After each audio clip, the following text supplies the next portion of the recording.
প্রিয় বন্ধুরা, যে ভিডিওটা দেখতেছেন এই ভিডিওটা হচ্ছে পটুয়াখালীতে প্রশাসনের উদ্যোগে মহান স্বাধীনতা দিবস উপলক্ষে আলোচনা সভার একটি অনুষ্ঠান।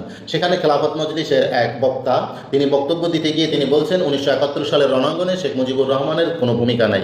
এই কথা বলার সাথে সাথে অডিয়েন্স থেকে কিছু নামধারী মুক্তিযোদ্ধারা ওই আলেম মাওলানাকে রাজাকার রাজাকার বলতে বলতে একটা বিশৃঙ্খলা সৃষ্টি করেছেন। দেখেন কিভাবে তাকে গালাগালি করতেছেন। অথচ এই নামধারী মুক্তিযোদ্ধাদের সামনেই কিন্তু বিগত সময়ের ফ্যাসিস্ট শেখ হাসিনা এদেশের স্বাধীনতার ঘোষক বীর মুক্তিযোদ্ধা শহীদ প্রেসিডেন্ট জিয়াউর রহমানকে কিন্তু অপমান করেছিলেন, অপদস্থ করেছিলেন। তার বীরত্ব খেতাব কেড়ে নেওয়া হয়েছিল, তাকে পাকিস্তানের চর বলে গালি দেওয়া হয়েছিল, তাকে রাজাকার বলে গালি দেওয়া হয়েছিল। তখন কিন্তু এই মুক্তিযোদ্ধারা একটা আওয়াজও করে নাই, একটা টু শব্দও করে নাই। আসলে এটার দ্বারাই প্রমাণিত হয় এগুলো মুক্তিযোদ্ধা নামে আওয়ামী লীগের দালাল।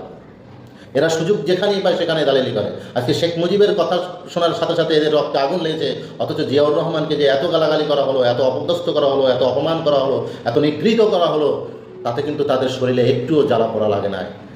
কাজে বুঝতে হবে এই সমস্ত নামদারি মুক্তিযোদ্ধাদেরকে প্রতিহত করতে হবে, এভাবে স্পেস দেওয়া যাবে না। আমি প্রধানমন্ত্রী তারেক রহমানকে অনুরোধ করব, আপনি এই সমস্ত লোকদেরকে স্পেস দিয়েন না, তাহলে কিন্তু এরা সুযোগ পাইলে আপনাকেও ক্ষতি করতে ছাড়বে না।